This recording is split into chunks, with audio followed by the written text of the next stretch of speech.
అంబేద్కర్ కోనసీమ జిల్లా అమలాపురం నియోజకవర్గంలోని బండారులంక గ్రామంలో పాత గొడవల నేపథ్యంలో 15 మంది యువకులు ఇళ్ల సత్యగోపాల్ పై దాడి చేశారు. అడ్డు రావడంతో గుత్తల బాపురావు తలకు గాయాలు చేసి తీవ్రంగా గాయపరిచారు. పరిస్థితి విషయంగా ఉండడంతో శ్రీనిధి ఆసుపత్రికి తరలించారు. పోలీసులు కేసు నమోదు చేసినప్పటికీ తగిన సెక్షన్లు లేవని కుటుంబ సభ్యులు ఆవేదన వ్యక్తం చేశారు. రాజకీయ ఒత్తిడితో కేసు నీరుగారి పౌరుస్తున్నారని ఆరోపించారు.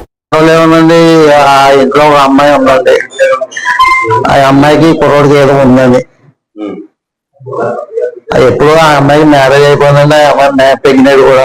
ఈ కుర్రోడు ఇక్కడ ఉండడండి, ఎక్కువ కాకినాడలో ఉంటాడు. ఆదివారం వస్తే వస్తాడు, అసలు లేదండి.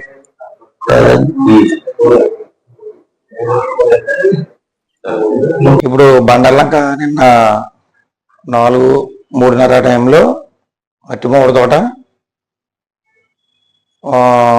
గుత్తుల బాబు గారు ఇంటి దగ్గర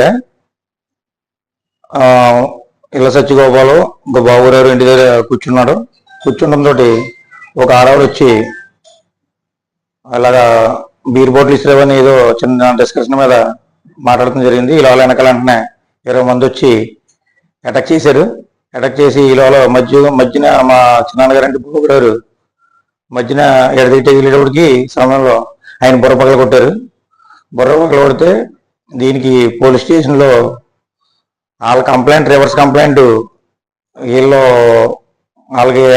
కలబడి కొట్టుకున్నారు అని చెప్పేసి చెప్తున్నారు. కానీ దీని వెనకాల పొలిటికల్ మంత్రులు, ఎమ్మెల్యేలు ఉన్నారు. దీని వెనకాల ఇక్కడ బుర్ర పగల కొట్టేసిన వాళ్ళని పట్టించుకోవడం మానేసి వాళ్ళ పక్కన మాట్లాడి దాన్ని ఈ విధంగా 307 అటెంప్ట్ మర్డర్ కేసు కట్టకుండా ఎలాగ 304 అంటే బుర్ర పగల కొట్టేసిన 304 కడతారా అంటే రేపు పొద్దున ఇంకొకరు వెళ్ళి ఇంకొకరు బుర్ర పగల కొట్టేస్తారు. రేపు కూడా ఆ 304 కడతారా?